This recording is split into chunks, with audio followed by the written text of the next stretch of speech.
नमस्कार, आप देख रहे हैं अपने उत्तराखंड में हूं आपके साथ संदीप तिवारी। शहर की सड़कों पर रात के समय आपको बता दें कि जश्न के बाद रफ्तार की जंग पर अंकुश लगाने की दिशा में सरकारी मशीनरी अब सभी स्तर पर कार्रवाई कर रही है।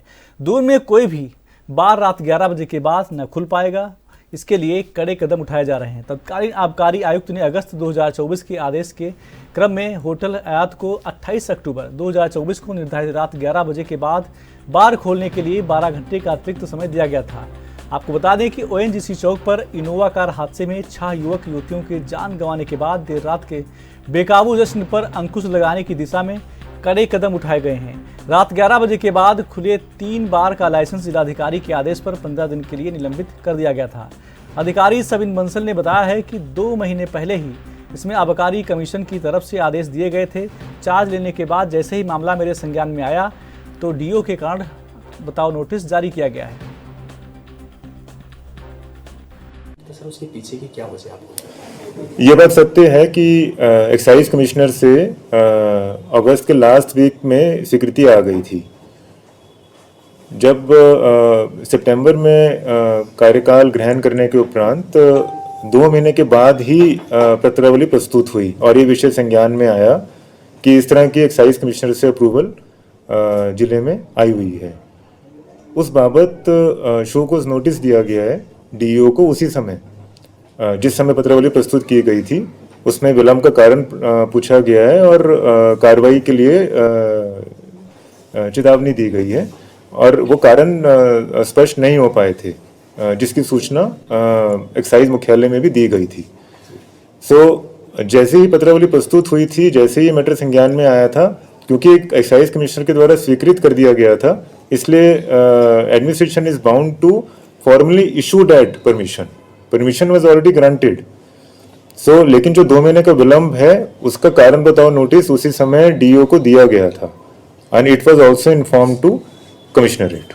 सर मौसम हाल ही में कुछ दिनों पूर्व अल्मोड़ा में हुई सड़क हादसे में 36 यात्रियों की जान गंवाने और देहरादून हादसे में 6 की मौत के बाद मुख्यमंत्री पुष्कर सिंह धामी प्रदेश में सड़क हादसों को रोकने के लिए अधिकारियों को सख्त निर्देश दिए हैं, लेकिन इसके बाद भी सड़क हादसे थमने का नाम नहीं ले रहे हैं।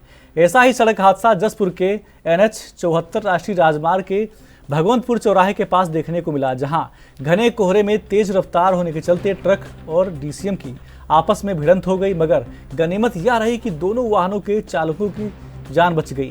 भिड़ंत में दोनों वाहनों में आपको बता दें कि टूट-फूट भी हुई है। डीसीएम का ड्राइवर मौके से फरार हो गया है। घटना के बाद राहगीरों ने भी सरकार से अपील की कि हादसे वाली जगह ब्रेकर या ओवरब्रिज बनाने की जरूरत है ताकि हादसे रुक सकें। गुरजीत सिंह है और मैं इस गाड़ी का मैं लुधियाना पंजाब से आलू करके पीलीभीत की तरफ जा रहा था और ये दूसरी वाली में गाड़ी पलटी हुई है, ये मेरे आगे थी और इस गाड़ी के आगे तो सामने वाली पिकअप जो है वो खराब खड़ी थी, रोड पे पूरा बहुत ज्यादा था और इस वजह से इस गाड़ी में जब इमरजेंसी होती है तो मेरी कंट्रोल में होगा वो पिकअप में जाके लगी, मेरी गाड़ी इस गाड़ी में पीछे जाके अभी हादसा। और दूसरी बात यह है कि यहाँ कोई भी वैसे तो यहाँ पे जिस हिसाब से जो चला रहा है यहाँ पे एक ब्रिज होना चाहिए और ब्रिज ना हो तो यहाँ पे कोई ब्रेकर हो जिससे ये हादसा जो था वो टल सकता है। अगर ब्रेकर होते तो गाड़ी पीछे कंट्रोल हो जाती है तो शायद ये हादसा नहीं। इसमें जनानी कोई नहीं, पुलिस को सूचना दी गई और पुलिस मौके पे आई थी। पुलिस इस संबंध में ये कह रही है कि एक तो वो गाड़ी का जब तक सर्वे नहीं होगा उसका माल पलटी नहीं हो पाएगा और वो सीधी नहीं हो पा रही है। उसका माल कंपनी वाले आएंगे फिर सर्वे होगा, उसके बाद पलटी होगी वो सीधी होगी गाड़ी और इस गाड़ी का तो जब माल पलटी किया जाएगा उसके बाद ये दोनों गाड़ियाँ यहाँ से ट्रैफिक हो जाता है, आने जाने के बाद परेशानी यहाँ पे ओवरब्रिज बनना चाहिए और यहाँ पे इसके दोनों साइड बनना चाहिए, इससे पब्लिक को धीरे करे और आराम से जाए और हादसा ये रहा। ये हाईवे है बहमपुर जसपुर के लिए, यहाँ से लोग आते प्राकृतिक आपदाओं और सड़क दुर्घटनाओं से जूझ रहे उत्तराखंड के लोगों के लिए वन्यजीव भी बड़ी मुसीबत बन चुके हैं। राज्य गठन के 25 सालों में वन्यजीवों के हमले में 1000 से अधिक लोगों ने जान गंवाई है, जबकि 5000 से अधिक लोग घायल हुए हैं। हालिया 3 साल के आंकड़ों को देखा जाए तो भूस्खलन, बारिश से जहां 400 लोगों की जान ले ली है। तो वहीं आपको बता दें कि उत्तराखंड में 194 लोग वन्य जीवों के हमले में मारे गए हैं, जबकि 641 लोग बाघ, हाथी, भालू, गुलदार के हमले में बुरी तरह जख्मी हुए हैं। जिस प्रकार से इंसानों पे हमला करते हैं, ये कोई बात आज की तो है नहीं, लगातार ये हमले हो रहे हैं। और अगर पलायन की बात की जाए तो एक बहुत बड़ा कारण ये भी है, अब पहाड़ों में किसी प्रकार से लोग कुछ खेती करते हैं या कुछ जो भी फसल उगाते हैं, उसमें वहाँ कहीं देखोगे आप, कहीं बंदर है, कहीं भालू है, कहीं हाथी है और कहीं सूअर है, कहीं बाघ का आतंक है। लोगों को नहीं छोड़ रहा है। आप देख ही रहे हैं कि अभी ये वाली रामली पुलिंदा वाली रोड पर अभी कुछ दिनों पहले आपने देखा एक पुलिसकर्मी को वहाँ पर मार दिया था। और आए दिन हम जी संघर्ष कम करने के लिए कालागढ़ टाइगर रिजर्व में हम जो उत्तरी सीमा पर हमारे गांव हैं, जो उत्तरी सीमा पर गांवों में जो बसे हुए लोग हैं, उनमें हमने ईडीसी गठित कर रखी है ताकि उनको धनराशि हम आवंटित करते हैं, जिससे वो स्वयं मिल करके अपनी आवश्यकता के अनुसार झाड़ियां साफ करते हैं और पशुओं को अपने ही खेत में, अपने ही घर में स्टॉक। केदारनाथ उपचुनाव को लेकर पूरा माहौल गर्मा गया है। अब जहां कांग्रेस सरकार पर केदारनाथ यात्रा कुमाऊं की ओर डाइवर्ट करने का आरोप लगा रही है, तो वहीं अब मुख्यमंत्री पुष्कर सिंह धामी ने सीधे कांग्रेस पर पलटवार करते हुए कहा है कि मुस्लिम यूनिवर्सिटी की बात करने वाले चुनाव के समय केदारनाथ की बात कर रहे थे। देवभूमि में कांग्रेस की सरकार के किसी भी प्रधानमंत्री ने कभी केदारनाथ की चिंता नहीं की। अब भाजपा के शासन में केदारनाथ की तरक्की को देखकर कांग्रेस नेताओं को परेशानी हो रही है। जिन्होंने देवभूमि में मुस्लिम यूनिवर्सिटी बनाने की बात कही थी, आज वह चुनाव के समय केदारनाथ की बात कर रहे हैं। जिन्होंने राज्य में कई अवैध मजारे बनवा दी और उन पर हरी पीली चादर चढ़वा दी, जिन्होंने लैंड जिहाद को बढ़ावा दिया और बहु बेटियों को भुला दिया, और आज उन्हें बाबा केदारनाथ की चिंता हो रही है। अपने शासनकाल में इन्होंने अवैध मजारे बनवा दी पूरे उत्तराखंड के अंदर, हरी पीली चादरें चढ़वा दी, घुसपैठियों को बुला दिया, लैंड जिहाद को बढ़ा दिया, और आज ये लोग बाबा केदार की बात करते हैं, बद्रीनाथ धाम की बात कर रहे हैं। भाई मैंने आश्चर्य होता है, जो लोग मुस्लिम यूनिवर्सिटी बनाने की बात कर रहे थे, आज चुनाव आ गया तो उनको केदारनाथ प्रतिष्ठा की याद आ जाती है, यात्रा निकालने लगते हैं, झूठ बोलने लगते हैं, कभी शिला की बात करने लगते हैं। पॉल्यूशन कंट्रोल बोर्ड के मानकों के हिसाब से देहरादून की हवा खराब श्रेणी के करीब पहुंच गई है। देहरादून में एयर क्वालिटी इंडेक्स 300 के पार पहुंच गया था, जिसको लेकर आपको बता दें कि दून मेडिकल कॉलेज के मुख्य चिकित्सा अधीक्षक डॉक्टर अनुराग अग्रवाल का कहना है कि देहरादून में ट्रैफिक का दबाव पड़ा है। आपको बता दें जिसके कारण वीकेंड में वाहनों के आवागमन बढ़ जाते हैं, जो एक बड़ा कारण माना जा रहा है। ऐसे में हृदय, गुर्दा और अस्थमा, श्वास की समस्या से संबंधित मरीजों को अपने स्वास्थ्य के प्रति विशेष ध्यान रखना चाहिए। तो देहरादून हमारा एक बढ़ता हुआ सिटी है, तो ऐसे में कंस्ट्रक्शन भी बहुत हो रहा है, थोड़ा ठंडा मौसम भी शुरू हो चुका है। वीकेंड पर वेहिकुलर मूवमेंट बहुत ज़्यादा बढ़ जाता है यहाँ पर्यटक स्थल होने के नाते, और साथ में दिवाली का मौसम भी था, थोड़ा पटाखे वगैरह का पोल्यूशन। तो ये 4-5 कारक हैं जिसकी वजह से बहुत तेज़ी से पोल्यूशन बढ़ा है। उम्मीद करते हैं कि आगे मौसम साफ़ होने पर ये पोल्यूशन भी कम होता जाएगा। लेकिन इस बीच में जो हमारे सांस के पुराने मरीज होते हैं, जैसे कि दमा और COPD के मरीज हैं, या दिल फेल होने वाले मरीज हैं, या जिनका गुर्दा फेल है, वो ऐसे मरीज हैं जो मतलब पुराने क्रॉनिक बीमारियों वाले मरीज हैं, उसमें इनका खतरा बहुत ज़्यादा होता है। उनको कहीं ना कहीं इन्फेक्शन पकड़ने के चांस बहुत ज़्यादा बढ़ जाते हैं। और ऐसे में जो दमे और सांस के मरीज हैं, उसमें उनकी जो आप जानिए स्मोक और फॉग मिलकर स्मोक बनाते हैं, जो बहुत लंबे समय तक वातावरण में तैरता रहता है। और वो अगर सांस लेगा कोई भी मरीज इस टाइप का, तो उसकी जो एक पूरा श्वसन तंत्र है वो सिकुड़ जाएगा। तो उससे उसको सांस फूलेगी, खांसी आएगी, छाती में जकड़न होगी, कहीं ना कहीं खांसी बलगम, और बलगम बहुत ज़्यादा बनता है। तो ऐसे में सभी लोगों से आप लोग के माध्यम से अपील है कि बहुत सुबह मॉर्निंग वॉक पर ना जाएं। अगर जाना ज़रूरी है तो ज़रूर से गर्म कपड़े पहन के रखें और थोड़ा धूप होने पर जाएं। साथ ही अपनी दवाइयाँ कभी ना छोड़ें। बहुत लोग मानते हैं कि ठंडा मौसम अच्छा मौसम होता है, तो ऐसे में दवाइयाँ छोड़ी जा सकती हैं। दवाइयाँ कभी ना छोड़ें। और पानी की मात्रा भी, चूँकि ठंड आने पर लोग कम पीना शुरू कर देते हैं, पानी की मात्रा भी शरीर में ज़रूर बनाए रखें। इसके अलावा गरिष्ठ खाना, मतलब बहुत तला भुना खाना भी त्योहारी मौसम था खाया गया है, मिठाइयाँ बहुत ज़्यादा खाई जाती हैं, लेकिन आगे उसका भी परहेज एक आम आदमी कर सकता है, लेकिन अपनी दवाइयाँ सुचारू रूप से जारी रखें। और कोई भी प्रॉब्लम है, अगर आपको खांसी, बलगम, बुखार, शरीर में चकत्ते आ जाना, आंखों का लालपन होना, जुकाम होना, नाक का। केदारनाथ उपचुनाव की उल्टी गिनती भी खत्म होने वाली है। 20 नवंबर को केदारनाथ उपचुनाव में मतदान होगा और 23 तारीख को परिणाम सामने आ जाएंगे, लेकिन उससे पहले मुख्यमंत्री पुष्कर सिंह धामी ही नहीं बल्कि बीजेपी के प्रत्येक कार्यकर्ता भी आश्वस्त हैं कि केदारनाथ सीट भाजपा ही जीतेगी। वहीं बीजेपी की प्रवक्ता कमलेश रमन ने कहा कि हम बिल्कुल आश्वस्त हैं कि केदारनाथ से बीजेपी की प्रत्याशी आशा नौटियाल ही जीतेंगी, क्योंकि प्रधानमंत्री द्वारा और उत्तराखंड सरकार द्वारा कराए गए कार्यों से केदारनाथ की जनता खुश है। वहीं केदारनाथ में सबसे अधिक वोटर भी महिलाएं हैं और मातृशक्ति का आशीर्वाद हमेशा बीजेपी को मिलता आया है। इस बार भी मातृशक्ति का आशीर्वाद बीजेपी को ही मिलेगा।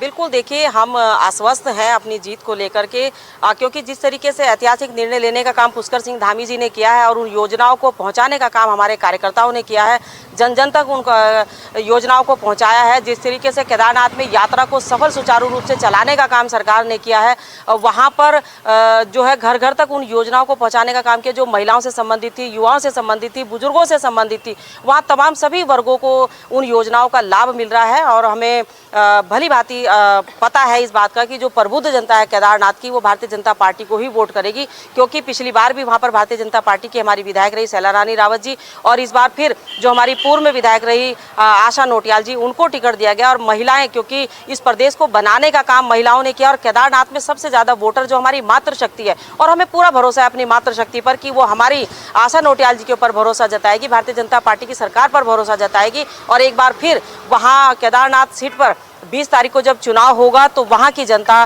भारतीय जनता पार्टी के पक्ष में वोट करने का काम करेगी। सार्वजनिक स्थानों पर जाम छलकाने वालों के खिलाफ पुलिस ने एक्शन तेज कर दिया है। दून पुलिस शहर के अलग अलग हिस्सों में अभियान चलाकर जाम छलकाने वालों के खिलाफ कड़ी कार्रवाई कर रही है। इसमें अब तक 1800 से ज्यादा चालान किए गए हैं, जिसमें 5 लाख से ज्यादा धनराशि अब तक वसूली गई है। आपको बता दें कि एसएसपी देहरादून अजय सिंह ने तमाम चौकी प्रभारियों को कड़े निर्देश दिए हैं। साथ ही कहा गया है कि जाम छलकाने वालों के साथ ही शरारती तत्वों पर सख्त कार्रवाई की जाए, ताकि दून शहर का माहौल खराब ना हो सके। इसके साथ ही लगातार हो रही सड़क दुर्घटनाओं पर भी अंकुश लग सके।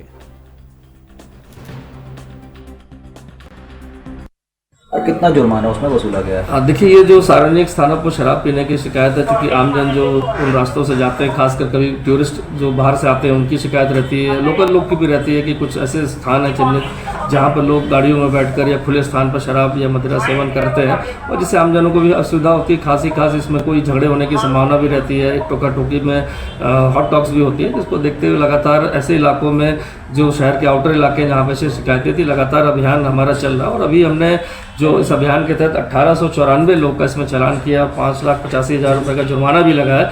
तो देखा जाए तो जिस तरह के इस तरह सार्वजनिक स्थानों पर मर्यादा भंग करना, चाहे ऐसे टूरिस्ट स्पॉट जहाँ पर धार्मिक स्थलों की मर्यादा भंग करना, तो इसको देखते हुए अभियान चल रहा है और ये आगे भी निरंतर जारी रहेगा। 20 नवंबर को केदारनाथ उपचुनाव के लिए मतदान होना है, जिसके लिए धामी सरकार ने अपनी कैबिनेट के 5 मंत्रियों को केदारनाथ विधानसभा के मंडल प्रभारी के रूप में उतारा हुआ है। वहीं इस पर कैबिनेट मंत्री और आपको बता दें कि अगस्त मुनि ग्रामीण मंडल के प्रभारी सुबोध उनियाल ने कहा है कि भाजपा की उम्मीदवार आशा नौटियाल पूर्व में भी केदारनाथ से विधायक रह चुकी हैं और इससे पहले शैला रानी रावत ने भी केदारनाथ में विकास किया है। साथ ही उन्होंने कहा कि मुख्यमंत्री धामी ने वहां की जनता की तमाम मांगों को पूरा किया है, जिससे साफ जाहिर होता है यह चुनाव भाजपा अच्छे मतों से जीत जाएगी। नौटियाल जी को टिकट मिला है, पूर्व में विधायक रही हैं और जिस तरह जब शैला जी जो चली गई, उन्होंने काफी काम सरकार में रहते हुए किया और उसके बाद जो शैला उनके मुख्यमंत्री लगातार वहां गए और मुख्यमंत्री ने तमाम वहां पर जो उनके लोगों की मांगे थी उनको पूरा करने का काम किया। तो निश्चित ये एक एज भारतीय जनता पार्टी के पास और अच्छे मतों से चुनाव की जाएंगे।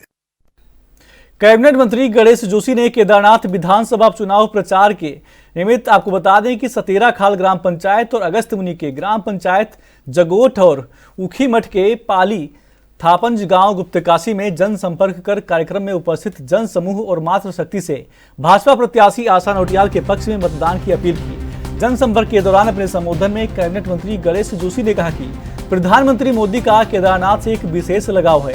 प्रधानमंत्री के कुशल मार्गदर्शन और प्रदेश के मुख्यमंत्री पुष्कर सिंह धामी के नेतृत्व में विगत कुछ वर्षों से केदारनाथ धाम में श्रद्धालुओं की संख्या नित्य नए कीर्तिमान स्थापित कर रही है। आपको बता दें कि स्थानीय लोगों के लिए रोजगार और स्वरोजगार के अवसर प्राप्त हो रहे हैं। उन्होंने कहा कि हमारी डबल इंजन सरकार ने महिलाओं को सशक्त बनाने के लिए विभिन्न योजनाएं संचालित कर उनको लाभान्वित किया है। देखिए, मुकाबला एक तरफा है। जहां नरेंद्र मोदी जी के केदारनाथ के लिए किए गए काम, पुष्कर सिंह धामी सरकार के फैसले जो हाल ही में 10 करोड़ रुपये मरहम उन्होंने यहाँ के आपदा प्रभावितों के लिए दिया है, और प्रत्याशी की साफ सुथरी छवि, मृदुभाषिता, उसका लाभ भारतीय जनता पार्टी को मिल रहा है। और इस चुनाव को हम एक तरफा जीत रहे हैं। मैं 6 दिन पहले यहाँ पर रहा हूँ, अभी 7 दिन से यहाँ पर हूँ। अभी सतेरा खाल, जगोट, अगस्त मुनि, गुप्त काशी क्षेत्र में गया। यहाँ के लोगों ने मन बना लिया है कि हम आशा को वोट करेंगे। जो विधायक रहते हुए अपनी विधायक निधि खर्च नहीं कर पाया हो, वो 2 साल में क्या करेगा, ये सवाल लोग उनसे पूछें। और आशा जी ने अपने विधायक रहते हुए, मैं देखता था विधानसभा के अंदर जितने सवाल वो उठाती थी अपने क्षेत्र के लिए, अपने आप में एक रिकॉर्ड है। और कोई दूसरा व्यक्ति बनेगा तो उन सब लोग, जनता को मालूम है कि प्रदेश में हमारी सरकार है, देश में, दिल्ली में हमारी सरकार है। तो विकास तभी संभव होगा जब रूलिंग पार्टी का एमएलए यहाँ पर होगा। तो मैं बड़े विश्वास के साथ कह सकता हूँ, भरोसे के साथ कह सकता हूँ कि इस सीट को हम बहुत अधिक मतों से जीतने वाले हैं और आशा नौटियाल विजयी होगी। खबरें और भी हैं, छोटा सा ब्रेक।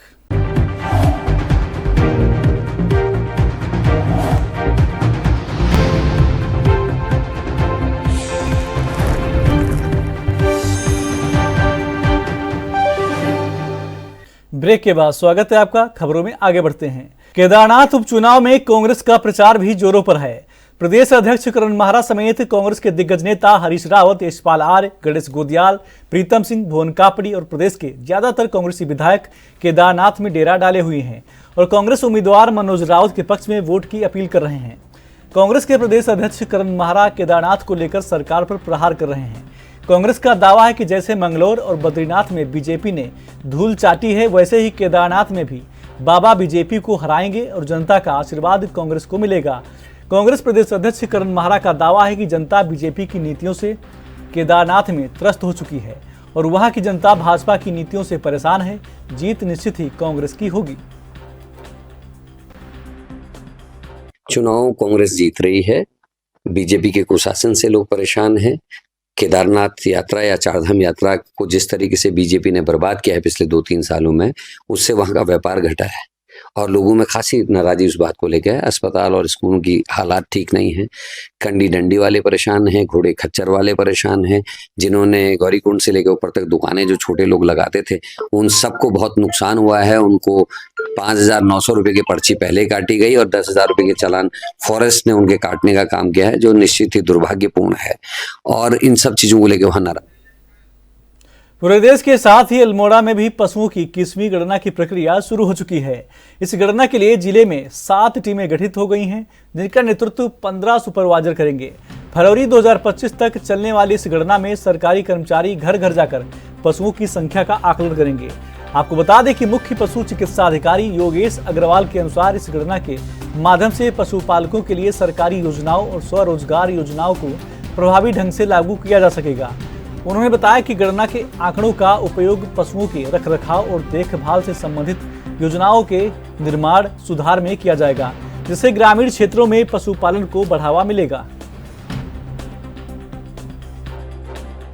2024 में हमारी ये 21वीं पशुगणना चालू हुई है, जो कि फरवरी 2025 तक नियत रहेगी। इस पशुगणना में हमारे समस्त पालतू पशुओं की गणना की जाएगी, जो कि आवारा पशुओं की भी होगी और साथ में हमारे जो पालतू पशु हैं उनकी भी गणना होगी। ये गणना हमारे जनपद अल्मोड़ा में 7 टीमों के द्वारा की जा रही है, जिसमें 7 प्रखंड लगाए गए हैं एवं 15 सुपरवाइजर्स की इसमें ड्यूटी लगाई गई है। प्रत्येक घर में सरकारी कर्मचारी जाकर के गणना करेंगे और उस गणना में आप स्वयं जो हमारे पशुपालक हैं उनसे अपील करता हूं मैं कि भागीदारी करें और उनका सहयोग करें, क्योंकि ये गणना होने के उपरांत हमारे जो गणना आएगी उसके आधार पर ही भविष्य की योजनाएं टिकी हुई हैं। हमारे इतने राष्ट्रीय महत्व एवं स्वरोजगार परक योजनाएं हैं इस पशुगणना के आधार पर ही निर्धारित की जाती हैं। अतः सभी पशुपालक भाइयों बहनों माताओं पिताओं से अनुरोध है कि इस पशुगणना में प्रत्येक सरकारी कर्मचारी का सहयोग प्रदान करें एवं पशुगणना में भागीदारी करें। देहरादून डीएम की शहर को बाल भिक्षावृत्ति से मुक्त कराने की कवायद परवान चढ़ते दिख रही है। इसी परिप्रेक्ष्य में जिलाधिकारी सविन बंसल की अध्यक्षता भिक्षावृत्ति उन्मूलन को लेकर महत्वपूर्ण बैठक आयोजित की गई।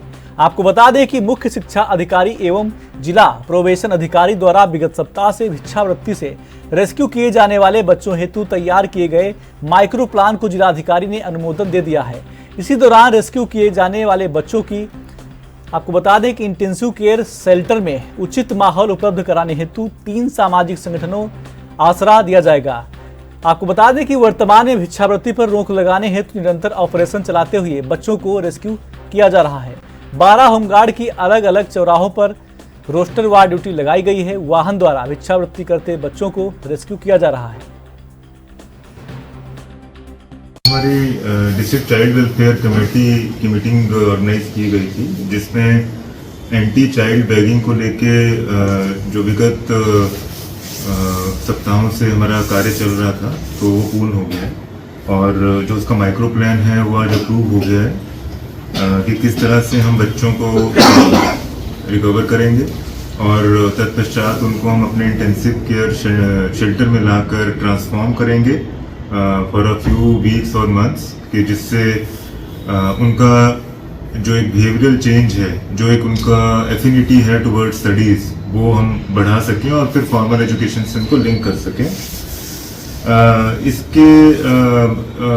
इसके बाबत जो साधुराम कॉलेज है उसका टेंडर हो चुका है और उसका कार्य अगले सप्ताह से शुरू होने वाला है। तो प्रथम चरण में 3 कक्ष हम बच्चों के लिए तैयार कर रहे हैं। उसके बाद एक बड़ा हॉल जो मल्टी एक्टिविटी हॉल होगा, वहाँ पे स्पोर्ट्स और रिक्रिएशनल एक्टिविटीज़ और एक्टिविटी बेस्ड लर्निंग जैसी चीज़ों से बच्चों को एंगेज किया जाएगा, जिससे उनका ध्यान भिक्षावृत्ति से हट सके।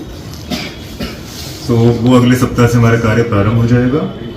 और आज हमारे जो 3 संस्थाएं हैं जो इस पुनीत कार्य में हमारे बाल विकास विभाग का सहायता प्रदान करेंगी, उनके साथ करार भी हो चुका है और उन सब ने अपने एग्रीमेंट्स एक्सचेंज कर लिए हैं।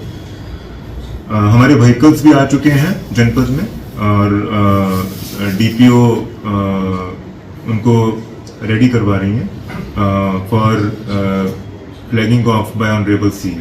सो इसी मंथ हमारे व्हीकल्स जब ऑनरेबल सीएम द्वारा फ्लैग ऑफ किए जाते हैं तो वो ऑपरेशनल हो जाएंगे और जनपद भर में पेट्रोलिंग करते दिखाई पड़ेंगे। उत्तराखंड के बुलेटिन में मेरे साथ बस इतना ही। आप देखते रहिए एएनबी न्यूज। नमस्कार।